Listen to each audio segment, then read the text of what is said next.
بسم اللہ الرحمن الرحیم۔ سابقہ نشست میں ہم نے اسم باری تعالیٰ العظیم کے چند خواص کو زیر بحث لایا تھا۔ آج کی اس نشست میں ہم کوشش کریں گے اسم باری تعالیٰ الغفور کے چند خواص کو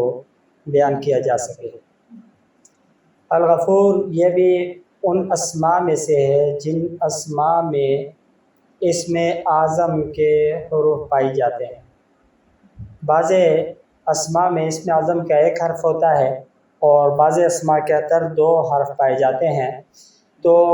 اسم باری تعالیٰ الغفور یہ ان اسماء میں سے ہے جس میں اسم باری تعالیٰ میں سے 2 حرف پائے جاتے ہیں اسم اعظم کے، تو اس لیے اس میں زیادہ خواص اسم اعظم کے آ جاتے ہیں۔ اسم باری تعالیٰ الغفور یہ ایسا اسم ہے جو کہ ظالم کی سرکشی کو ختم کر دیتا ہے اور اس کے علاوہ ظالم کے ظلم سے انسان کو معمور و محفوظ رکھتا ہے۔ اسی طریقے سے اگر کوئی سخت گیر حکمران ہو، اس سے پالا پڑ جائے اور کوئی بھی شخص اس اسم کا ورد کرتا رہے تو یہ اسم کا ورد کرنے والا اس ظالم اور سفاک سربراہ کے ظلم اور اس کی سفاکیت سے کیا محفوظ رہے گا۔ اسی لیے بہت سے بزرگان حضرات کے پاس جس وقت لوگ مراجعت کرتے ہیں کہ بھئی ہمارے جو بڑے ہیں، گھر کے اعتبار سے بڑا ہو گیا، سربراہ، والدین ہو گیا، وہ بہت زیادہ سختی کا برتاؤ کرتے ہیں، ہمارے ساتھ بہت سختی سے پیش آتے ہیں، اس کے لیے ہمارے کو کوئی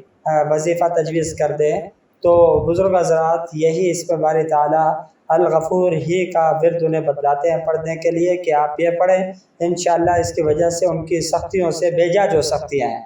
ویسے تو سختی بذاتی اپنے ذات کے اعتبار سے بری نہیں ہے، اور اولاد کے اوپر جو والدین کی سختی ہوتی ہے، لیکن بسا اوقات بیجا سختیاں بھی آتی ہیں، کیونکہ انسان ہے، ماں باپ بھی لازمی نہیں ہے کہ بھئی جو ماں باپ ہو ان سے کبھی بھی غلطی نہیں ہو سکتی، ہوتی ہیں غلطیاں، زیادتیاں ہو جاتی ہیں۔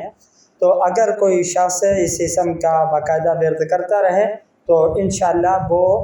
ان کی زیادتیوں سے اور ان کے غلط فیصلوں سے معمول اور محفوظ رہے گا۔ اب رہی بات یہ کہ اس کتنی مرتبہ اس اسم کا ورد کیا جائے اور کس وقت پہ کیا جائے کہ اس اسم کے